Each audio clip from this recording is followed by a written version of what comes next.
Thank you so much, everybody, for joining us. You are all more than welcome to write in the chat. It is enabled for anybody who wants to write in there. Tell us who you are, where you're joining us from. We'd love to hear. Webinars are a little awkward because they're not regular Zoom, so we can't see you. But if you want to tell us where you're calling in from in the chat, please feel free. And also, this is great if to make sure that you can use the chat. So, you can. Thank you, Carolyn. Joining from Pasadena. Good to have you with us.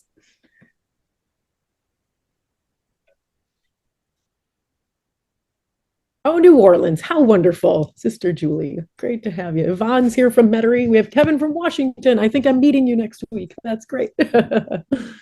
Arlene and Roland. Oh, thank you for joining us, both of you from New Orleans. Kathy from Uniontown, Ohio. Welcome. Thanks for being with us.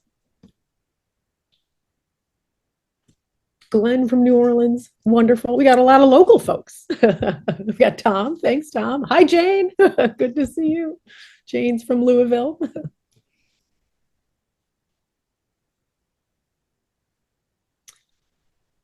We have Hilmar from North Vancouver. How wonderful. Another one from Louisville, Janet. Thanks for joining us. Floor is here from Colorado. Hi, Floor. She's in our field project. Andrea from Tampa. It could be Andrea or Andrea. Sorry. Good to have you. That was my old stomping ground. I used to live there. We'll give it just a few more minutes. Everybody feel free to write in the chat where you're coming from. And we'll give everybody just another minute or two to sign on.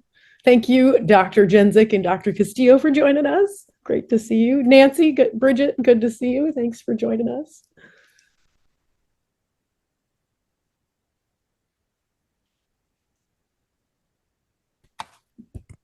We'll give everybody just another minute or two.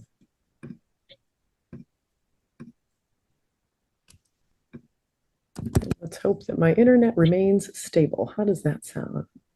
Trinidad, how fantastic. Welcome, Patricia. Manny, you're in Biloxi now. Good to hear that. Good to have you with us.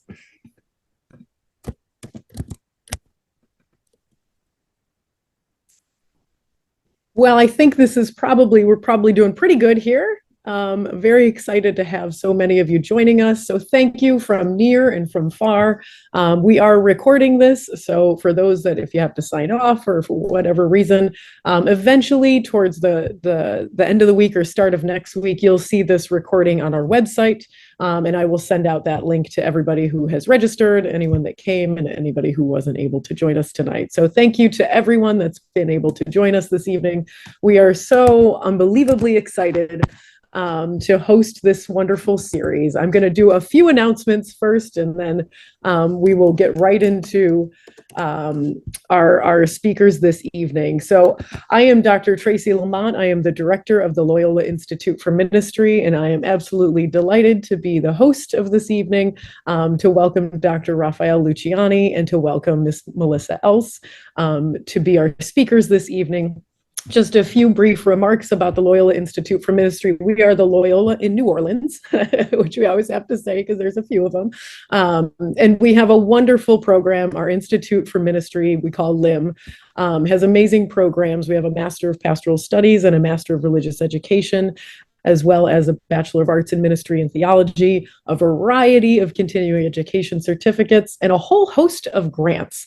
And so I'm going to just go ahead here and put LIM's website in the chat for all of you, for anybody that wants to just explore our offerings and consider studying with us. And so, like I said, I am absolutely delighted to host our 2024 Spring Lecture Series, Navigating Difference, Celebrating Unity, the Promise of Synodality for a Polarized Church.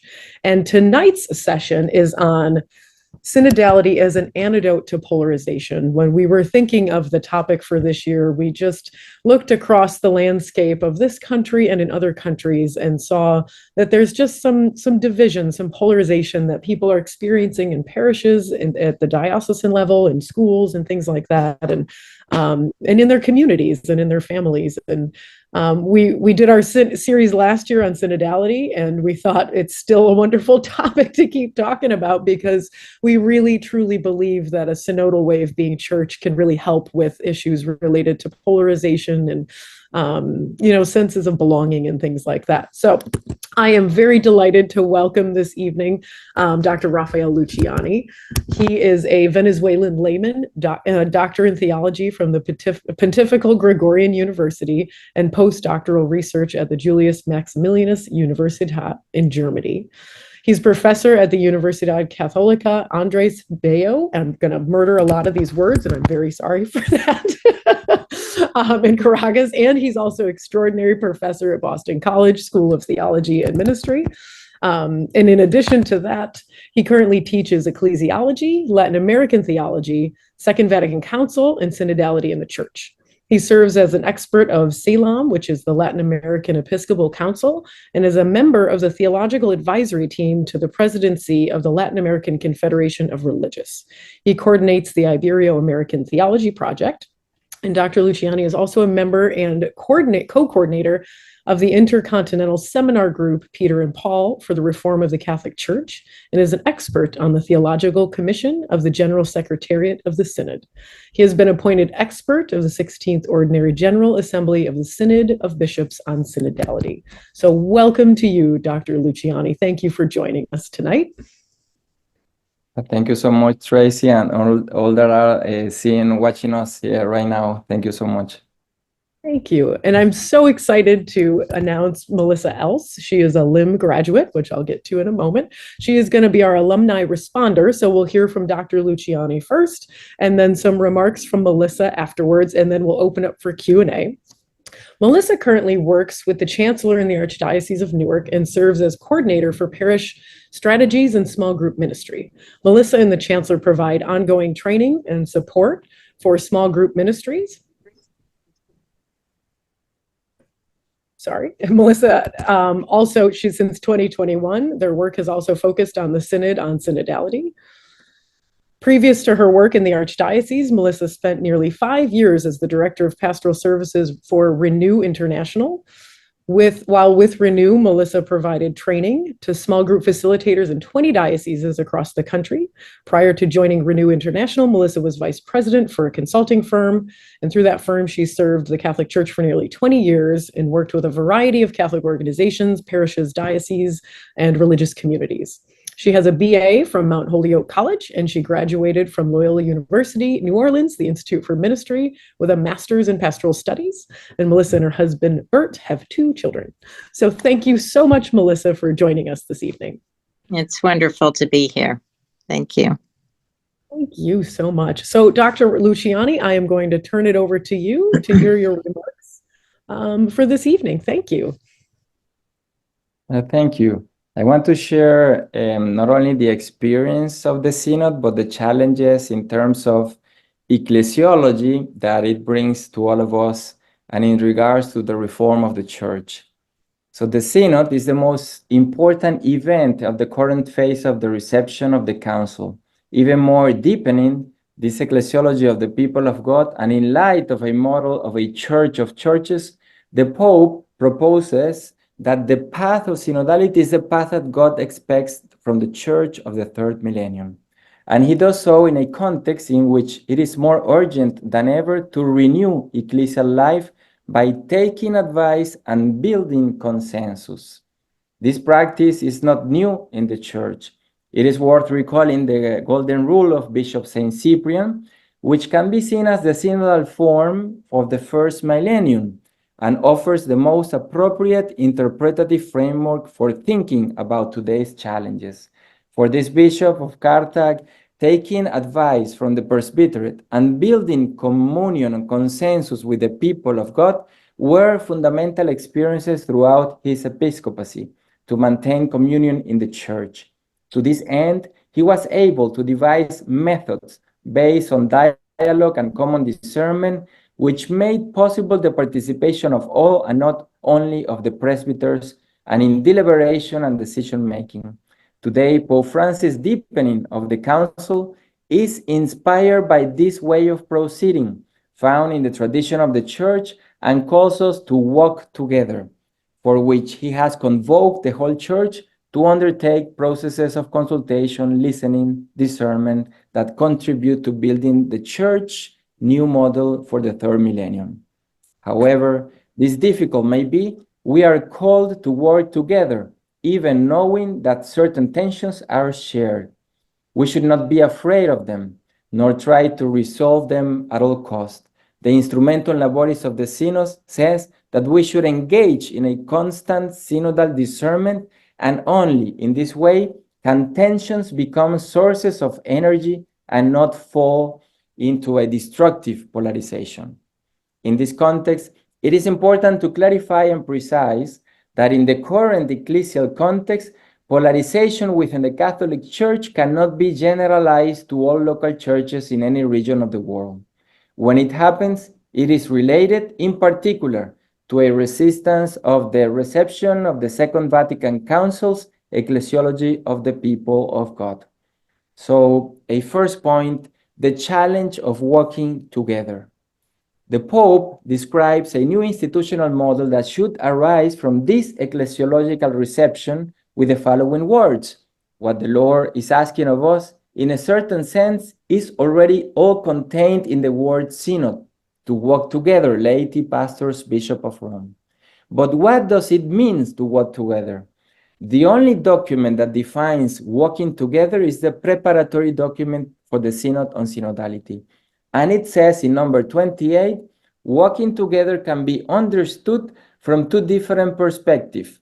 The first one looks at the internal life of the particular churches, at the relationships between the subjects that constitute them, especially between the faithful and their pastors, and the participatory bodies provided by the canonical discipline, and also at the communities in which they are articulated, such as parishes. And the second perspective is how the people of God works together with the entire human family, in economics, in politics, in the problems that are affecting us all today. In both cases, we speak of the specific way of living and acting and operating. The International Theological Commission calls the modus vivendi et operandi of the whole church as people of God, walking together in communion. This implies that any process of conversion must seek ways to summon and involve the entire people of God in its totality in processes of listening, communal discernment, elaboration, and decision-making, as the Synod is doing. Today, we are not being asked to limit ourselves to reviewing some ecclesial practices. We're being asked to think about and discern what it means to be a synodal church, who Paul VI called during the council to find a more complete way of being church. And a few days before the opening of the Synod on Synodality, Francis, as Bishop of Rome, addressed his Diocese of Rome and said, "The theme of synodality is not a mere chapter on ecclesiology, and even less a fashion. It is not a slogan or a new term to be used and instrumentalized in our meetings. Synodality expresses the nature of the church, its form, its style, and its mission. Therefore, we speak of a synodal church, thus avoiding what we consider it to be a title among others, or a way of thinking about it by foreseeing alternative. It's not an alternative. A synodal church is a constitutively synodal church, because synodality is the specific way of living, of being, thinking relationships and mentality, living communicative dynamics and structures. In other words, how can then we make and practice this walking together if synodality is constitutively what church means? The synodal conversion, a second point. Synodal conversion is lived through communicative dynamics that transform tensions into possibilities.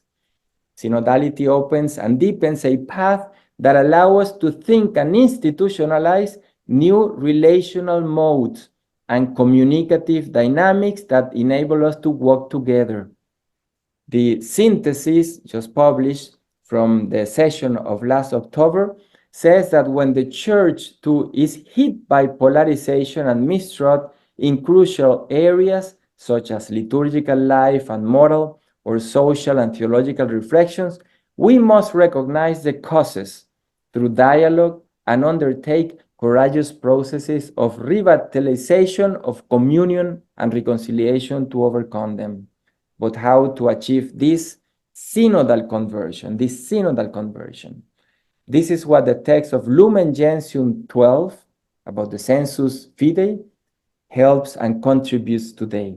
Because the recovery of this text today is not only about the theology of the sensus fidei, but also its practice as is being lived in the synodal process. And this is the novel aspect that we are living in the current reception of the Second Vatican Council's ecclesiology of the people of God. Pope Francis explains this dimension of the church, which is the basis for a synodal conversion, and he's called it as the image of the church as the whole church, the people of God. This is the definition, he says, I often use. And then there is that image from the Second Vatican Council, Lumen Gentium 12.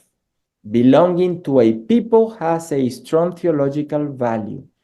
God saved us as people. No one is saved alone or as isolated individual, but God attracts us looking at the complex web of relationships that take place in human community. This is where then God acts. The Spirit is asking us today, how can we overcome through our human relationships all types of polarizations and divisions in the church? Lumen Gentium 12 is the key. The Council Fathers understood several things about this beautiful text. First, that is the totality of the faithful who have the anointing of the Holy One, not some, not one. Second, that this peculiar prerogative of theirs is manifested by the supernatural sense of the faith of the whole people, lay, bishops, religious life, presbyters.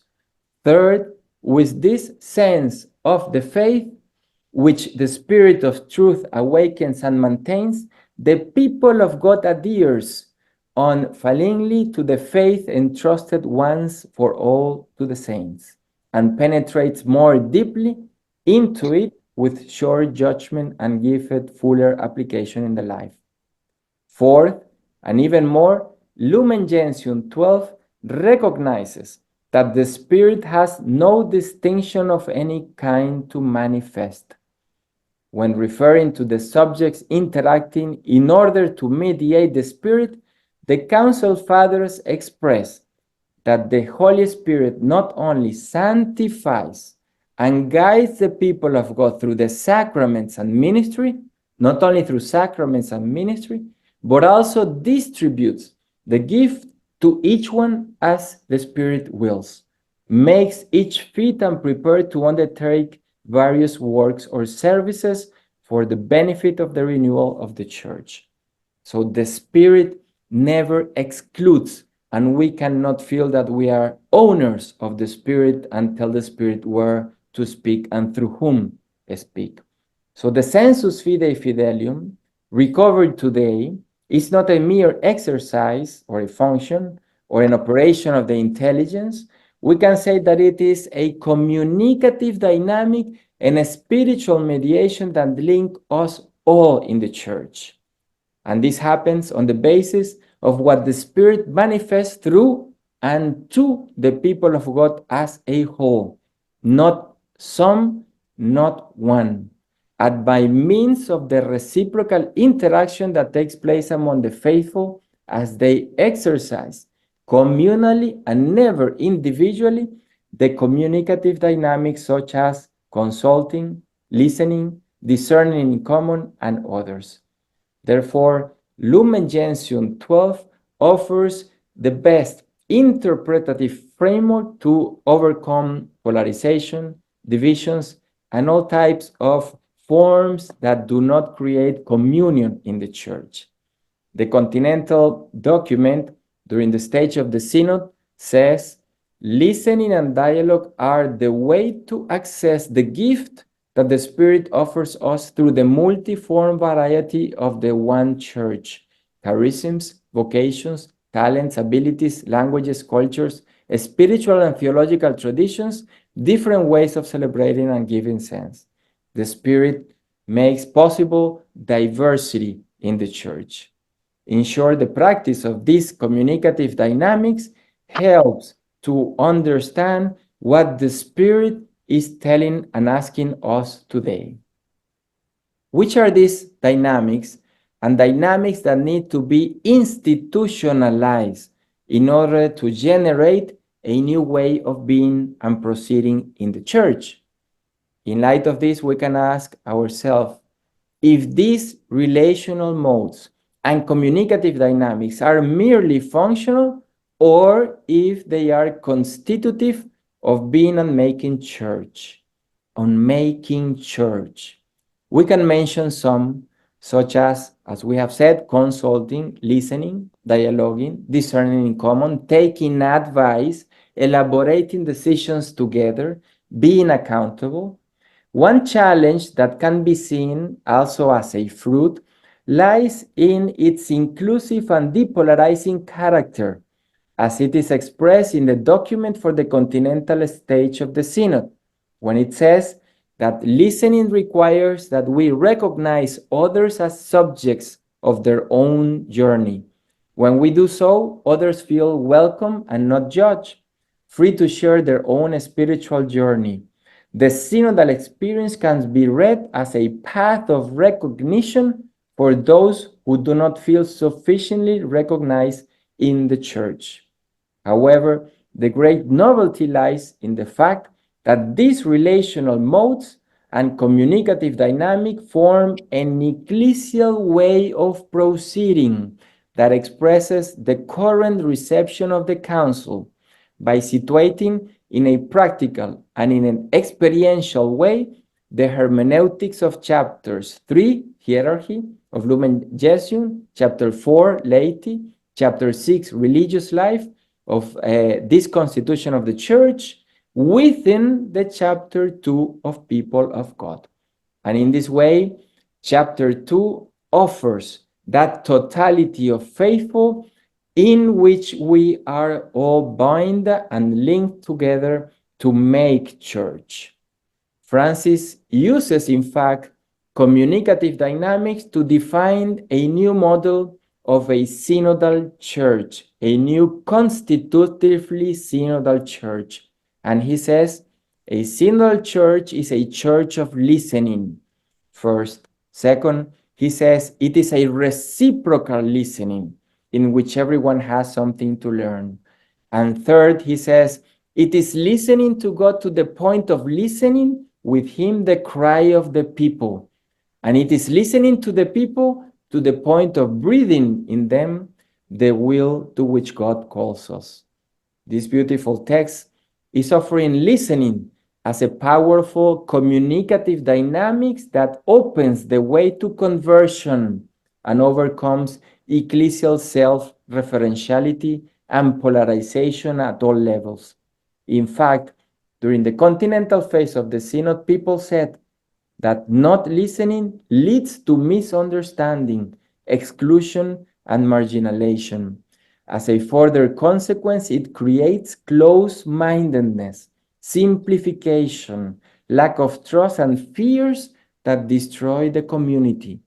Without listening, said the people consulted, the responses to the difficulties of the faithful are taken out of context and do not address the essence of the problem they experience, becoming empty moralism.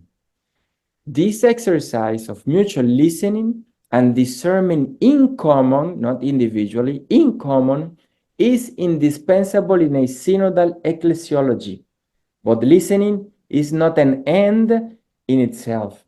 It takes place within the framework of a larger process.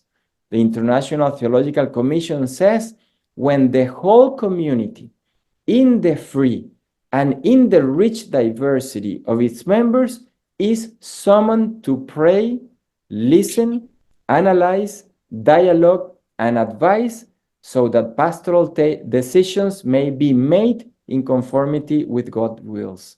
Again, to pray, listen, analyze, dialogue, advise, communicative dynamics, relational modes, those that are favorable to create an environment that generates the possibility to build consensus.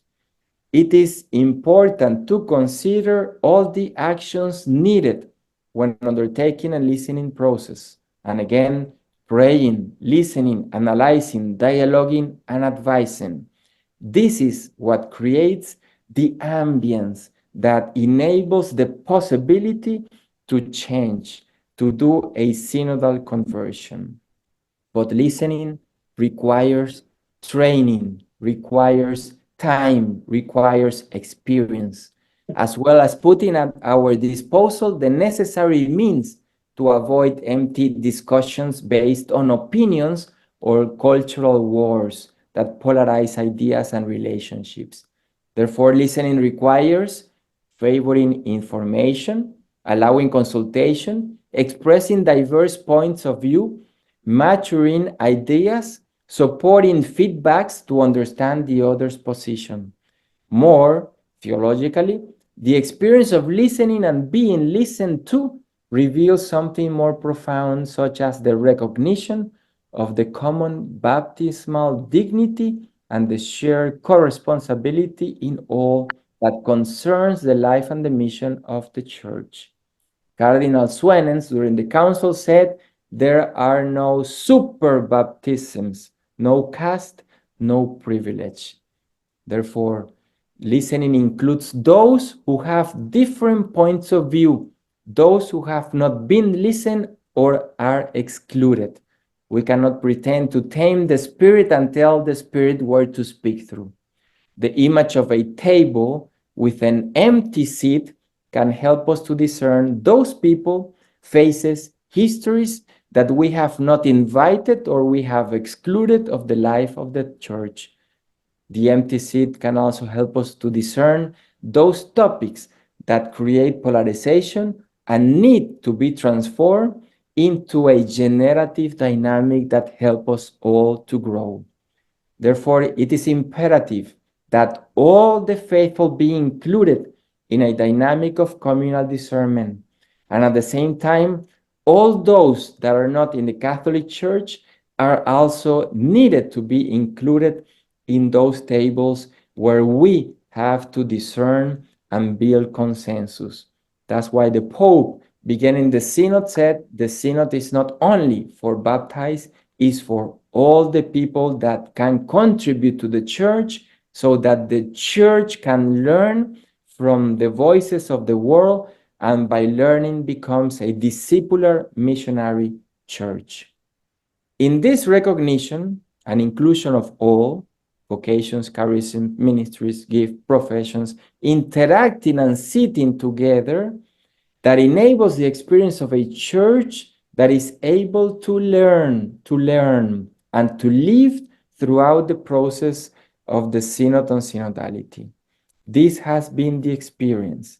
In fact, as the preparatory document stated, the ability to imagine a different future for the Church and for institutions that seek to fulfill the mission we have received depends largely on the decision to begin practicing processes of listening, dialogue, and community discernment in which each and every person can participate and contribute. If we do not incorporate these dynamics in our institutions, we will always tend to be authoritarians and will not let the others be part of the process of being and making church. An experience, and last, that is healing polarizations by opening our minds and our hearts.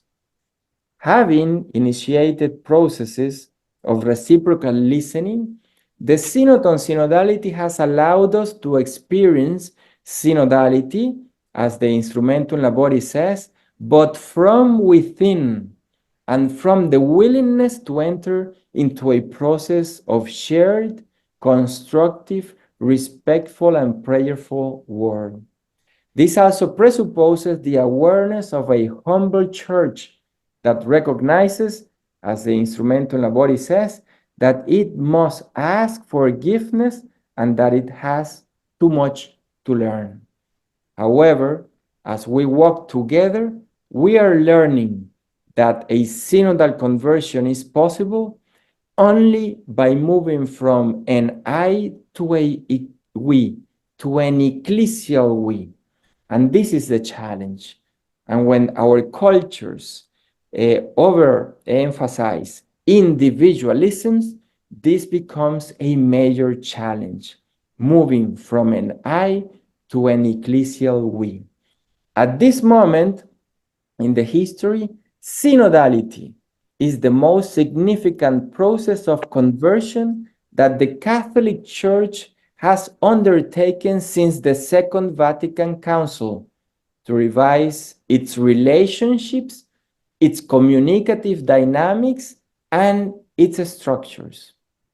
By doing so, and I conclude with this, the Instrumentum Laboris tells us a characteristic of a synodal church is the ability to manage tensions without being destroyed by them, leaving them as an impulse to deepen the way of understanding and living communion, mission, and participation, authentic listening, and the ability to find ways to continue to journey together beyond fragmentation and polarization are indispensable if the church is to remain alive and vital and a powerful sign for the cultures of our time. The challenge, walking together in this time of the church, in this time of the world, in the new epoch that we are living. Thank you.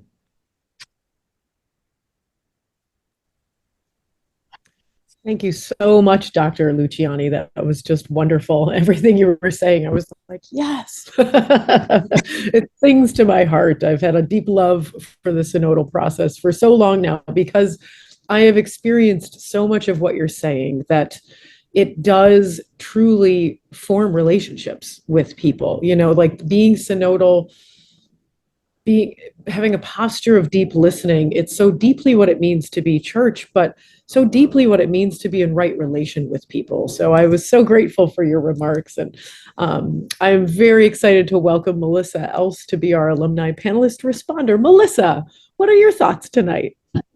So thank you so much for inviting me, and love the opportunity to listen to you, Doctor.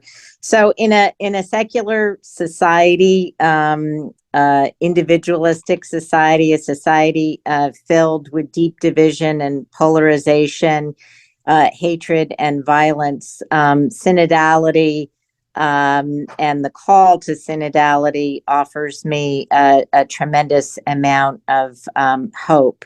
It really is, as Doctor referred to, it's walking the same road together. It's much more than, I think in the chat somebody asked what is this synodality, or a definition of that.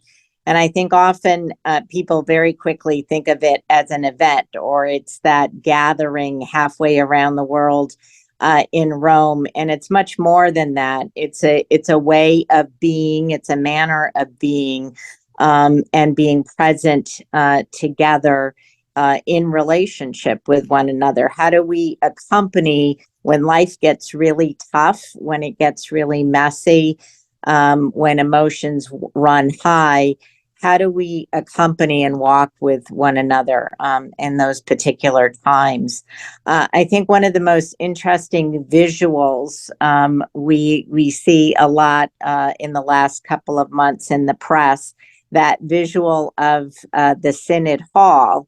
And of course, you see all of these tables and bishops and cardinals and the Pope and Synod delegates seated around tables. And I think that's really a key important visual for us to keep in mind. It's that sense for us in church, moving from rows or moving from pews facing forward to moving into this kind of circular configuration, actually looking at people around the table and beginning to have dialogue, active listening, both speaking as well as responding to others. And I think that that's important.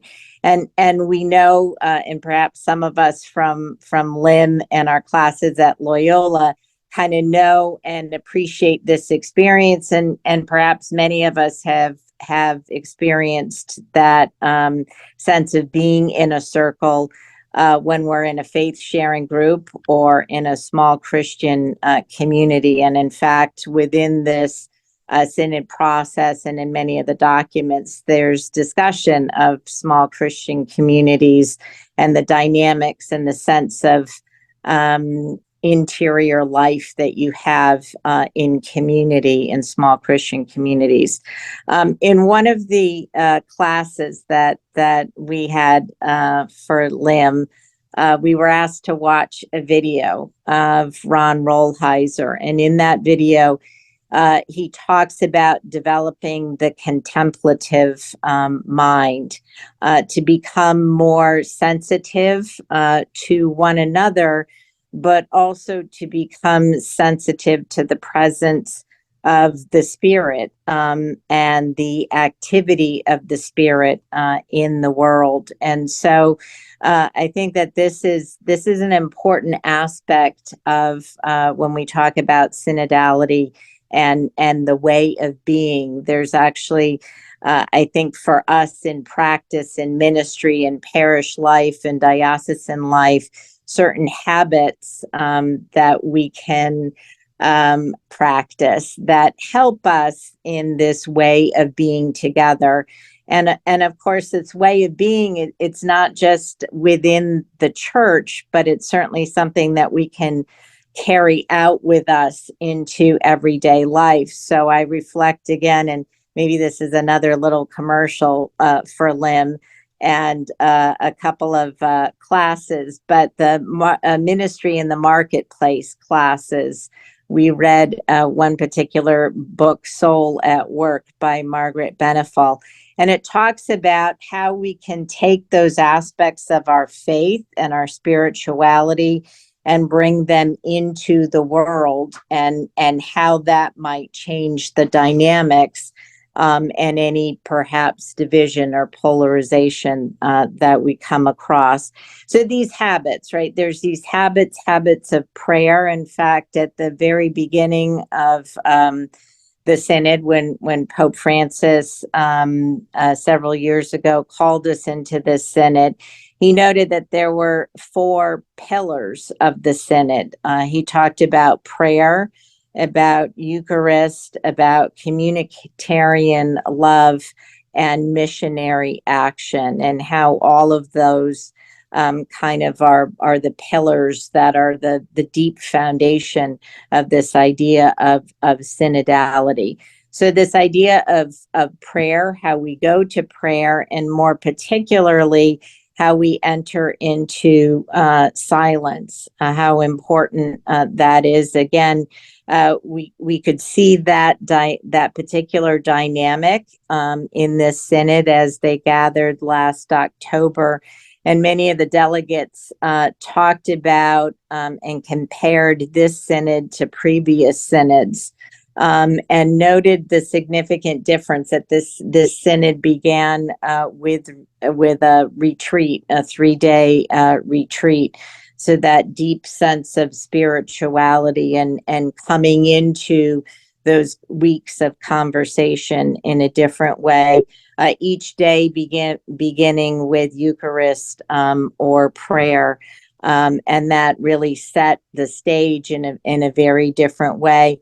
And then this use of silence, because it's in the silence that we're able to put, I think, aside all the noisiness and busyness of everyday life. It's in that silence that we can both collect ourselves and prepare ourselves to listen more attentively to others. But it's also in that silence, in that time, that we can listen to and feel the presence of the Spirit with us and be inspired by the Spirit to move forward. I think the Synod and the practice of synodality is calling us to a different type of listening, and active listening, a listening where I'm not simply sitting back as you talk and thinking about, all right, what am I going to say next? Or what's my response? Or what's my retort to what you're sharing? But more about just sitting and being and listening for the other person at the table to share their experience of faith, their recognition of God in life.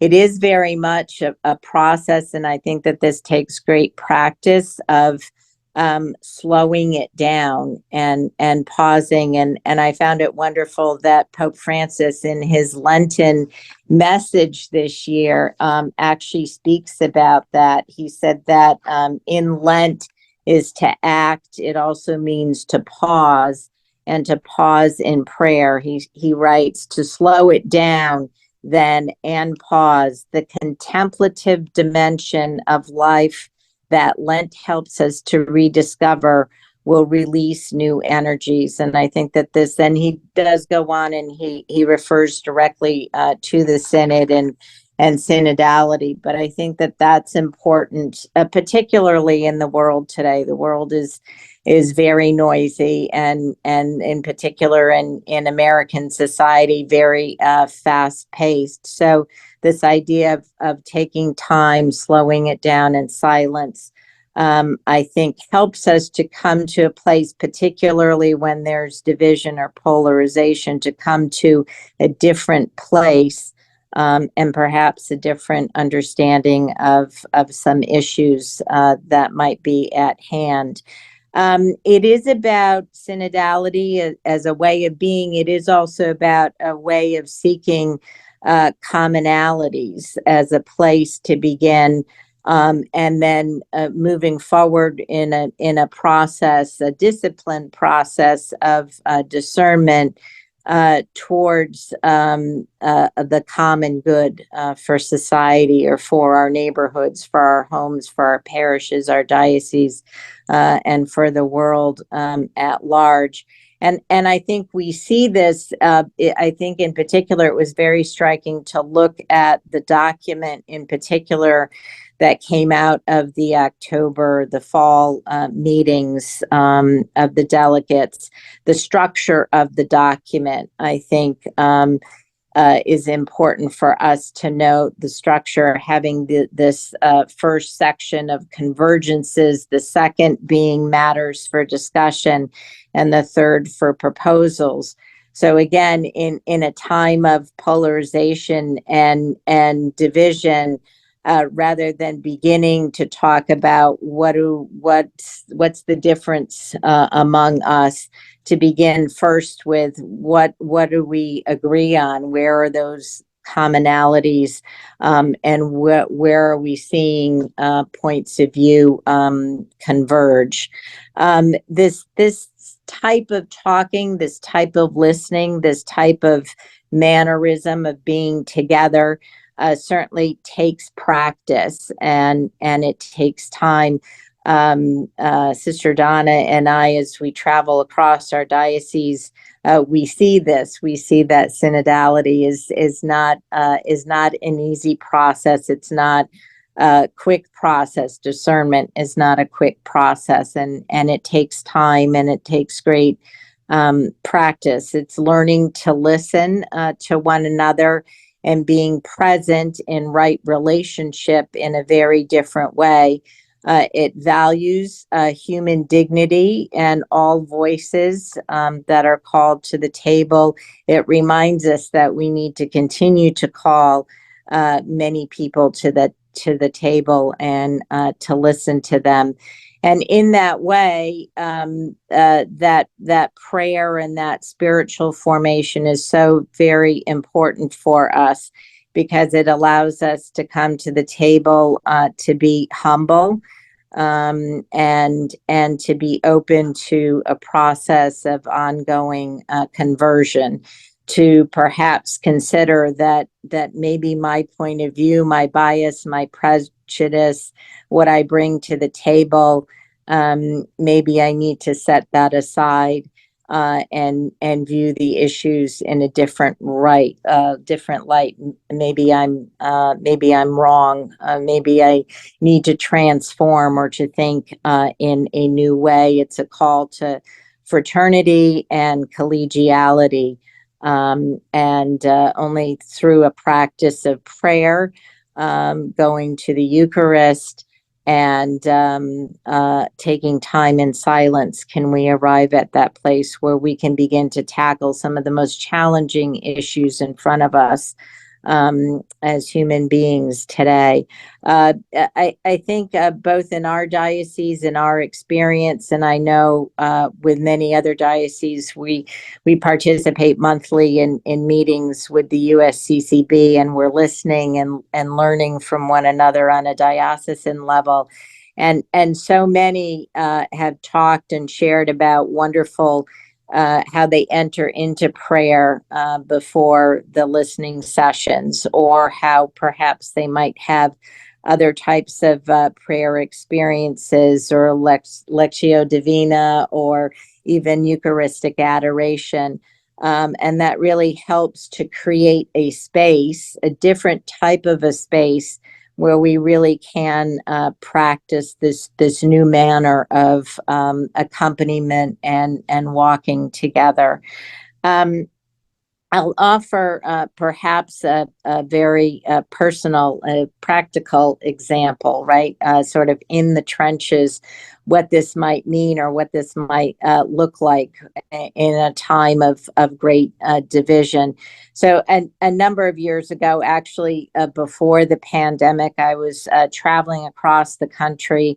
I was giving retreats in a number of dioceses. And it was right before Lent. It was in February. I was on the road for a period of about 6 weeks.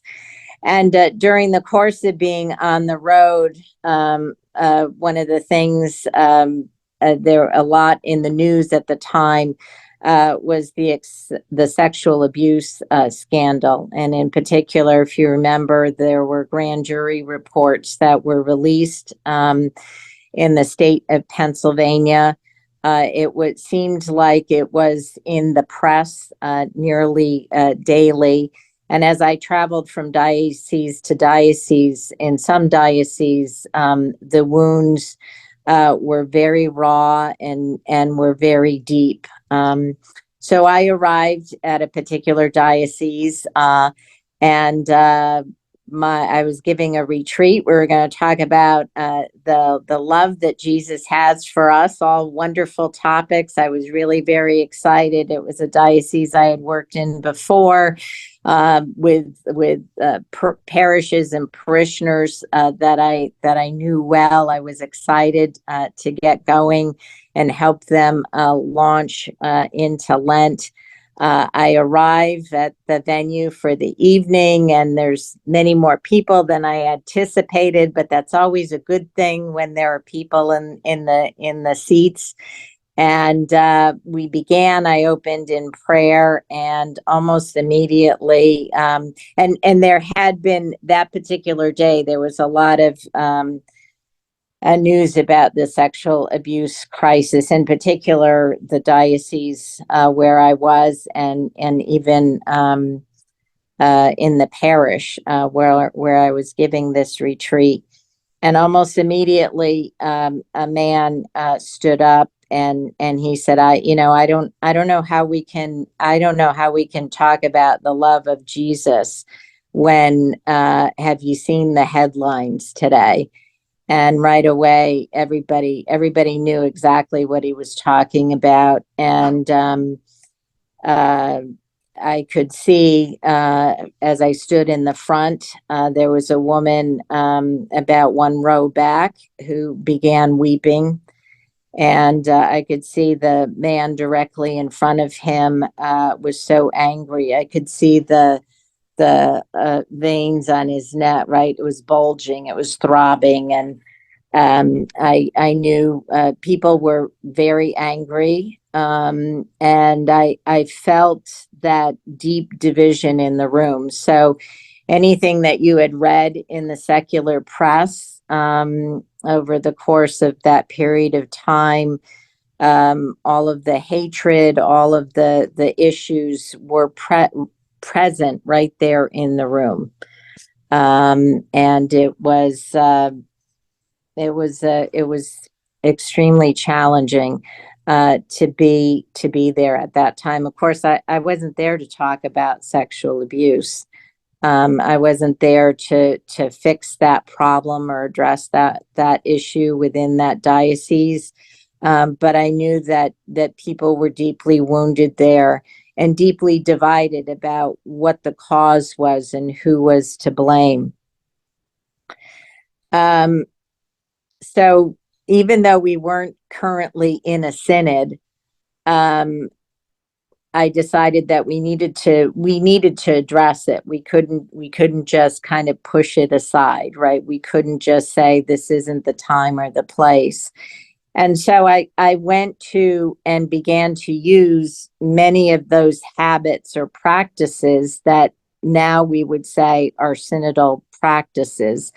And in fact, much of my experience and much of what I was trying to share with the people that evening were these habits of prayer and silence, and what are some guidelines for us in conversation in this time of deep hurt and hatred and polarized viewpoints. Emotions were extremely high, and they often are when we're talking about a polarized right point of view, or when we're talking about divisions. Emotions are high. People are living this in a variety of ways every day.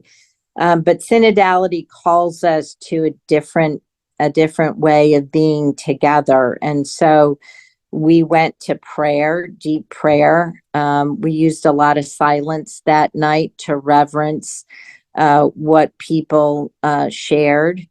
We created or looked at sort of guidelines that we use all the time in faith sharing groups and small Christian communities.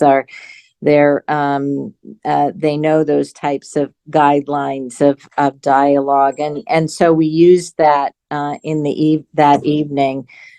We talked for 3 hours. We didn't solve the issues of the world. We didn't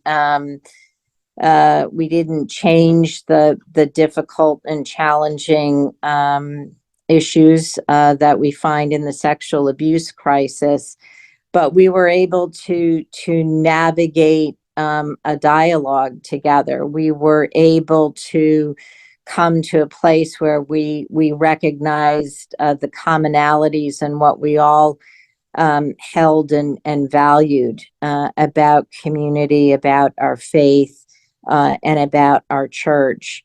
And it really it helped transform people. I think it helped.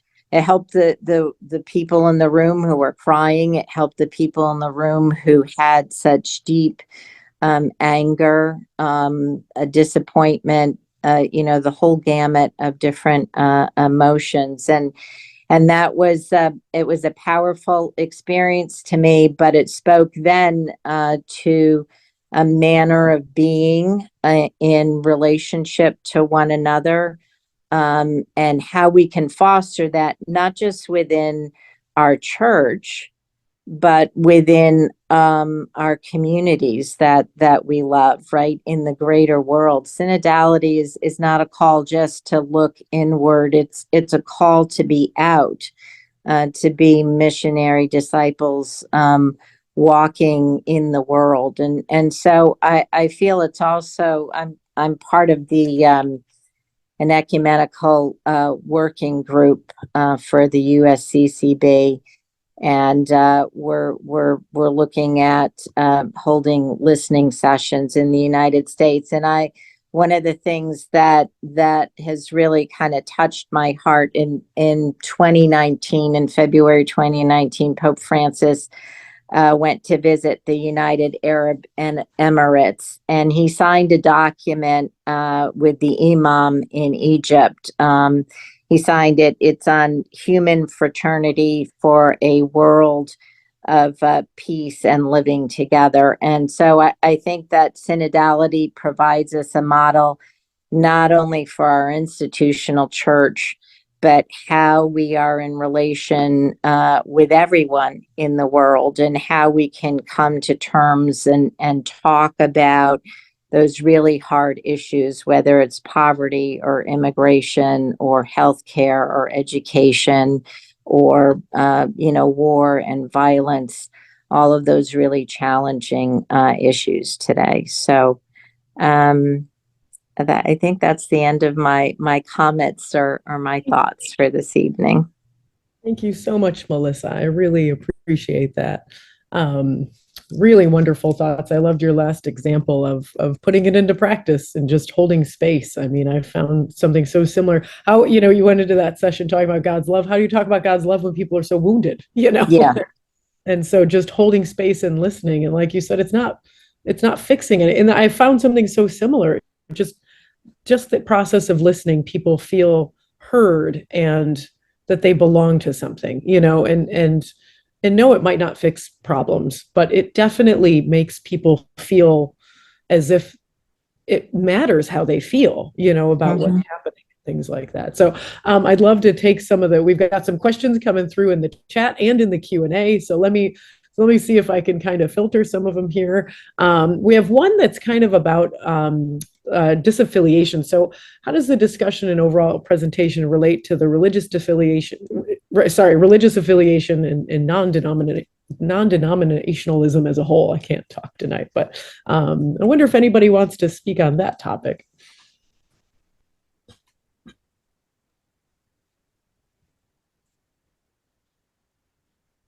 I mean, the synod is it's an experience that has been changing as the process evolves, and this is also something new for the church. I remember one of the first debates in the commission was if the synod was only for baptized or not. The Pope opened the debate saying, well, this is a consultation that everybody needs to participate. We need to consult not only baptized. That was already a change in the institution of a synod of bishops. And that meant that the church needs to learn, I insist, learn, the word learn, from everybody. Today, we have an institutional crisis or a model that is not anymore able to respond to many in the society. So the only way to learn is to listen to the others and not ourselves, to break the self-referentiality. So this is not a synod only with the members of the Catholic Church. This is a synod of all the people. We had invited there non-Catholic. We had invited there people that do not believe in any religious creed. So we have a diversity, because if not, we will not learn. We learn from the other, and the otherhood, not simply from our own self-referential experiences. Thank you so much for that. I think that also goes to a question that's in the chat about listening to the voices of the world. So I think we addressed kind of both. I hope that we addressed both of them there. We have a couple more questions. If everybody wants to hang on, maybe 5 minutes past the hour, if you're able, Dr. Luciani. If not, just let us know. But can you share? We have one directly here for you. If you can share an inspiring story about your experience of the synod so far. And Milissa, if you're with us, if you want to share what the synodal process might look like in your archdiocese over the next year. So, Dr. Luciani, would you like to go first? Oh, yes, I love to share experiences. The consulting is not the same if you do it within the method of the conversation in the spirit, or if you just do it like a survey, asking people and just gathering responses. So that in the synod, in the tables, we have the people who are members, because the theologians are not members. We don't vote and we don't speak. We work with the document. And in the tables, you have the 3 rounds. The first one, where everybody brought something already written and reflected before, according to the questions they received. The second round, where each says something that of the other person in the table got the attention or helped that person to think more or to open the mind. And then the third round is where they have to do a listening to the plenary and then gather again and try to identify divergences and convergences.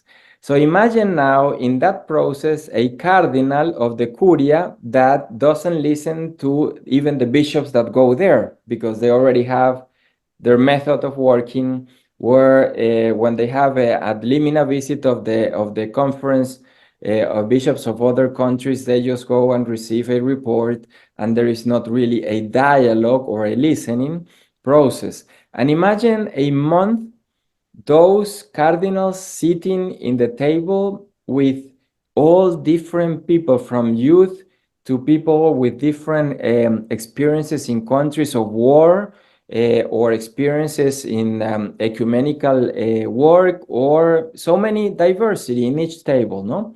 And the cardinal had to speak only 3-4 minutes and listen more than an hour in each way, in each time they had to gather in the tables.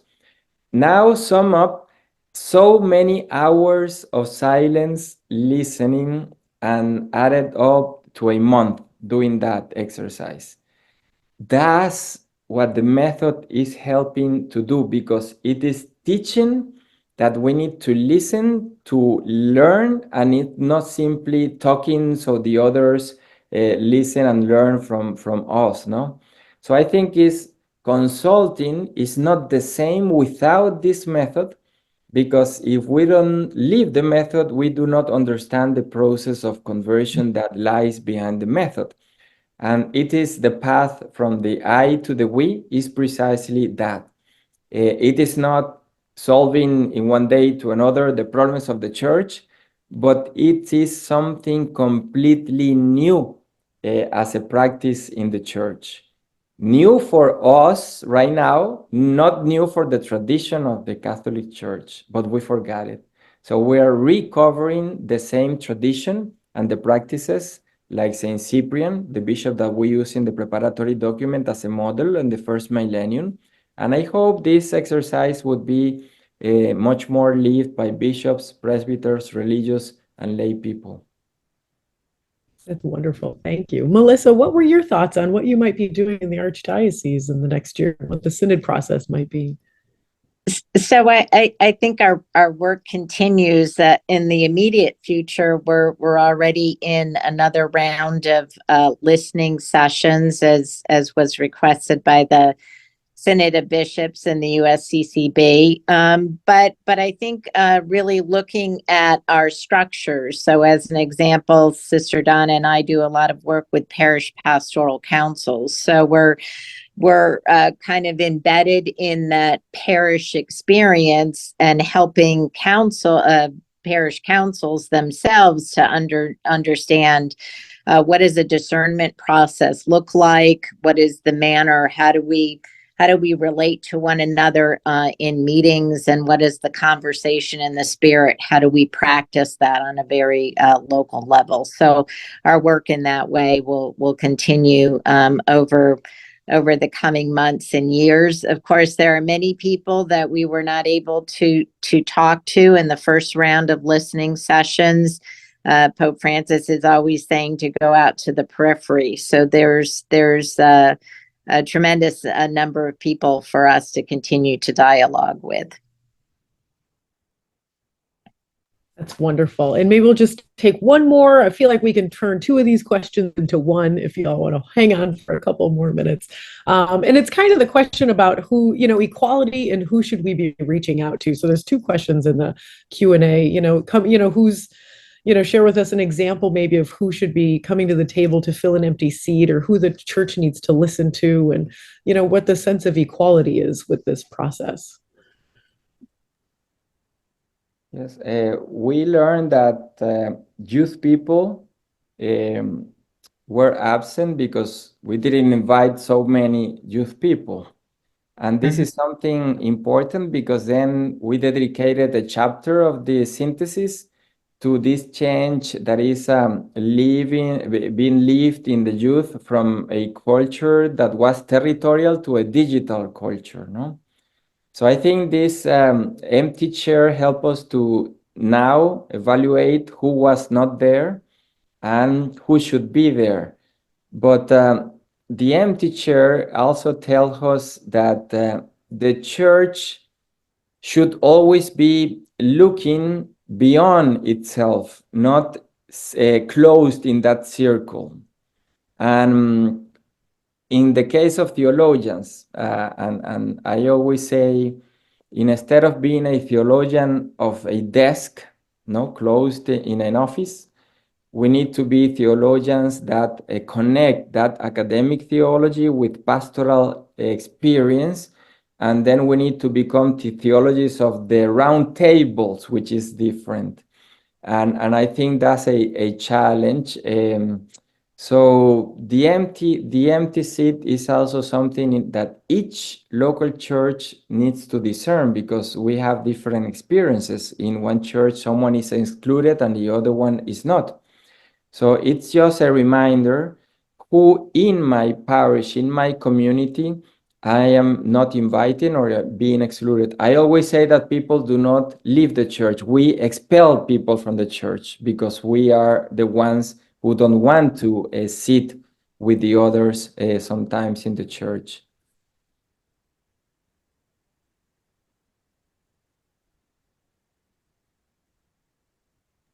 Well, thank you both so much. I know we are definitely at time here, and I'm just so grateful for your remarks. And the recording will eventually be posted on the website. I put it in the chat right there. Dr. Luciani, thank you for your time. I know that you travel so much and you speak on this topic so often, and so we are very grateful that you were able to join us. And Milissa, we are so grateful for you sharing your experiences of synodality where you are. Your LIM experiences. I thought that was just wonderful. I thought, oh, these are great conversations about LIM. So I'm just going to conclude here with a few remarks. I'm putting a whole bunch of things in the chat for you all. So the first thing, we have a whole bunch of initiatives. LIM's model is very synodal. We've been helping students seek a much deeper understanding of what's going on in their church and in their ministries for over 50 years. And so we invite you all to consider studying with us.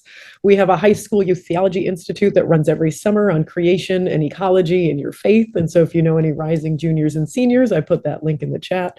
We have a wonderful Hilton Grant project sponsored for Flourishing in Sisterhood for religious sisters in the Gulf South. We're taking a new cohort soon. So if you're in the kind of Region 5 in the Gulf South, let us know if you're a religious sister.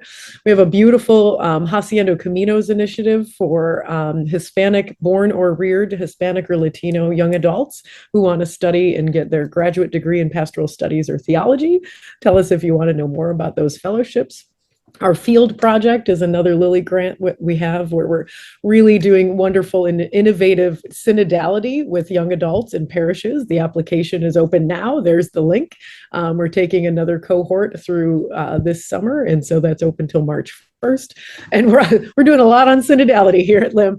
We just got another grant project that we're getting up and running. It'll get really started in January, so be on the lookout for this. Well, all we have right now is the press release. It's pretty new, but it's called Becoming a Missionary Synodal Parish Community.